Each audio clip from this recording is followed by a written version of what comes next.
Hello, ladies and gentlemen. We've got Andy Serkis, who's won Outstanding British Contribution to Cinema and is on some beautiful crutches.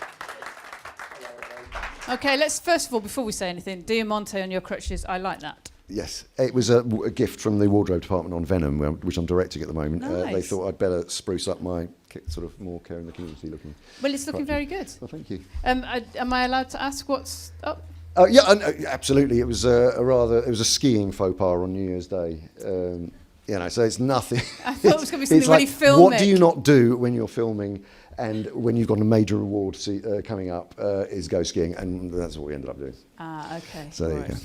Well, okay. Well, it looks good anyway. Yeah. Okay. So, outstanding British contribution to cinema. Obviously, we know you as an actor for Gollum in Lord of the Rings. We also you were BAFTA nominated for Ian Jury in Sex, Drugs and Rock and Roll, and also for Ian Brady in Longford.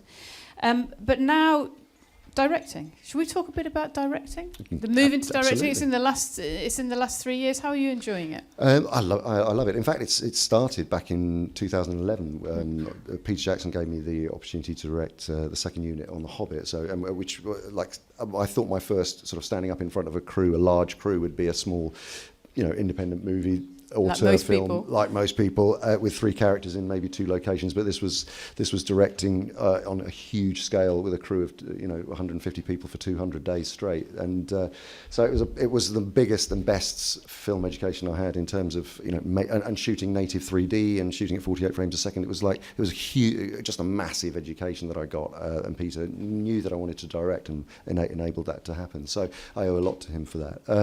But I've been writing projects and making short films, directing video games, and of course it just formed the Imaginarium when I came back from doing The Hobbit in 2012. Yeah, should we talk a little bit about the Imaginarium? So the Imaginarium, the idea is that it's a kind of company that will help people realise the kind of stuff that actually you become known for, which is to put emotion in something that then is turned into a creature. Isn't it? Yeah, the idea was to create in the UK a place, a sort of cathedral to digital characters, if you like, and to not separate the elements, so that you had directors, writers, CG artists, all able to come to a place. At the time, there were basically, this came about by me directing a video game for a company called Ninja Theory, and when we came to shoot it, we were unable to actually find anywhere in the UK to do it, so I had to take everybody back to New Zealand to make it. So I thought, it's crazy. The cameras are made in Oxford and the software is from Cambridge, and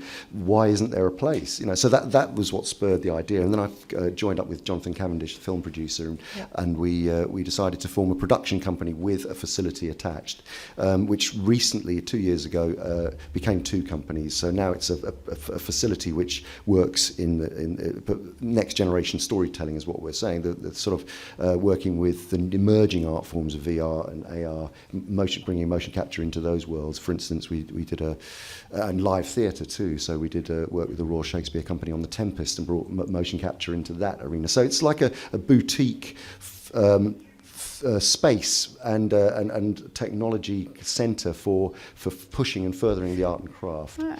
Are you employing more people?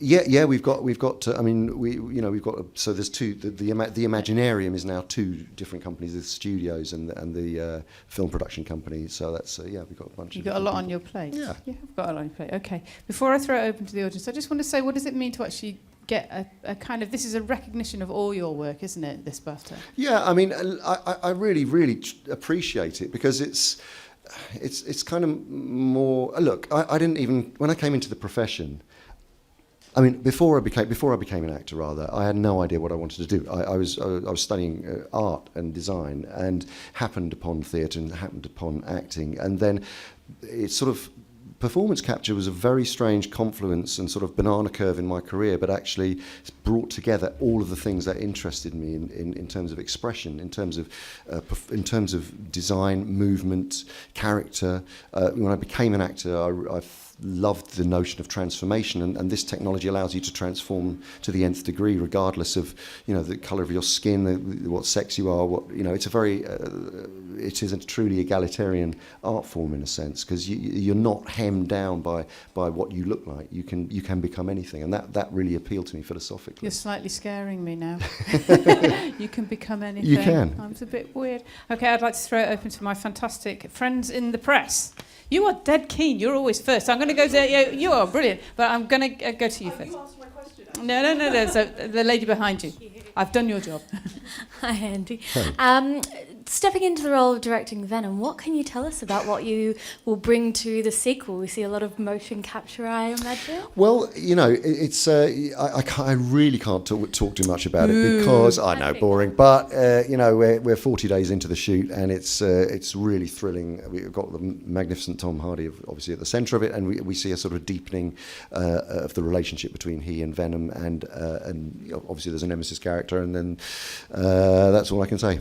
No, okay. I mean it's going well, and we've got a fantastic cast in it, really great cast. I've got to wrap it up. I'm really sorry they're shouting at me, but thank you so much, Andy Serkis, and congratulations. Thank you very much. That actually looks quite painful.